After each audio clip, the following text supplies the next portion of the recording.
Hi everybody, this is Rose of Sharon, and I'm back again with another book review. I just read William McBrian's Cole Porter, and of course this is a biography considering Cole Porter's life, and it has a lot of juicy tidbits of gossip in it. This is actually published in '98, and he was born in Peru, Indiana, but he really didn't feel like he belonged there, and eventually he went to Yale, but a lot of people at Yale didn't really care for Cole that much, just due to the fact that he would write very bawdy lyrics, and he would take pot shots at the teachers, especially those that he really didn't care for that much. And I think it almost got him expelled. I think it did get him expelled, but it's true, if you've seen DeLovely, that he was actually portrayed as gay, but I'm thinking it did lean toward the fact that he was bisexual, because he had a masseuse come to his home, and the exchanges were met with more amorous overtones, and he would often give this masseuse gifts and lavish amounts of money just to show him his affection. I thought, well, I'm not really surprised, because I always had a feeling that Cole was bisexual, just due to the nature of his attributes, his character. It wasn't a shock. This was a really fabulous book. It was fascinating, just talking about his love of Shakespeare and Kiss Me Kate, and how he really thrived in the golden era of musicals, and he revived Can-Can. Actually, Can-Can was one that he wrote himself, and Kiss Me Kate was another musical that he was responsible for, and I thought, oh, wow, that's interesting.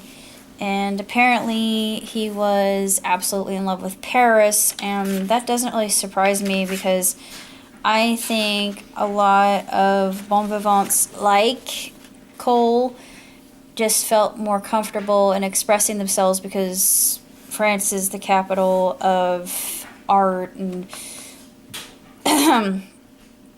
freedom of expression, and they're more open toward homosexuality. They're more liberal than we are over here in the States, and they are very warm and loving, hospitable people, and they live, breathe, sweat, and adore the arts. Well, I guess you can say the true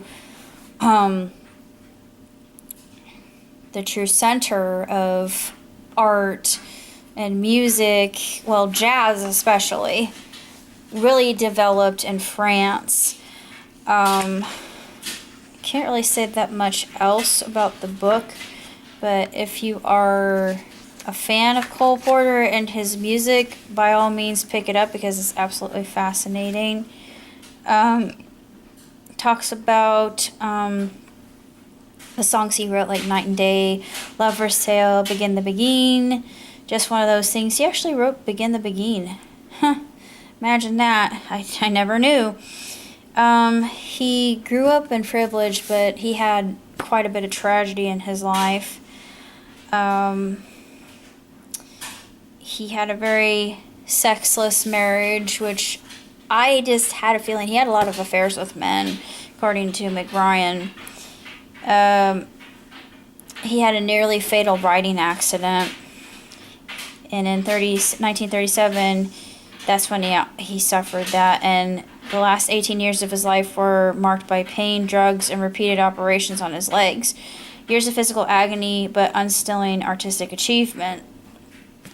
Yeah, and actually DeLovely really denotes this well, especially in the scene with Love for Sale, when they go into his trysts with other men. I thought, you nailed it. You got it right. And there's a really good documentary about his life called Night and Day. I haven't seen that one, but I'm a huge fan of Cole Porter, so I'm thinking at some point in time I really need to see it. That, Can and Kiss Me Kate, because I haven't seen Kiss Me Kate, and I need to because I'm a huge fan of Shakespeare, and I love Cole Porter, so I think it is more than worth looking into and viewing on my own free time. So hopefully I can do that in the near future, put it on my wish list. But I have so many things to watch on my wish list. I have so many, I mean, not to watch, but read. I do have a lot of things to watch on my wish list as well. I was not exactly wrong. But that's all I have to say about Cole Porter. And recent update, I'm doing quite well with my studies. I am currently penning Love and Laughter, which is a tale of a comedian who finds love on the worst night of his life when he actually chokes when he's performing. And it completely transforms his life. It actually makes his act better. Imagine that.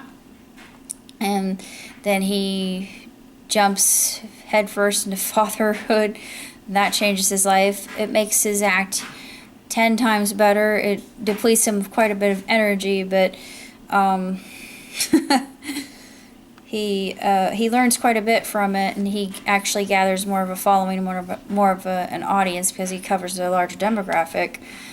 Let's see. The other one's called Interstellar Terrarium, but I am hopeful that Interstellar Terrarium does really well, because I feel like I'm a bit prophetic in this. I actually pray it doesn't happen, although it is a happy story in the sense that it speaks about the determination of man in and of himself as a being who succeeds to continue to survive despite very grave odds. And in this case, spoiler alert, I actually made a reference to Little Dicky. I do a very pertinent callback, and I'm thinking, well, back in 2000 something, Little Dicky made a video called Earth, and of course my main character Adjuria, she says he wasn't taken seriously due to the fact that he's a comedian and a satirist, and nobody thought anything of his message, even though he was very sincere, and he had Leonardo DiCaprio actually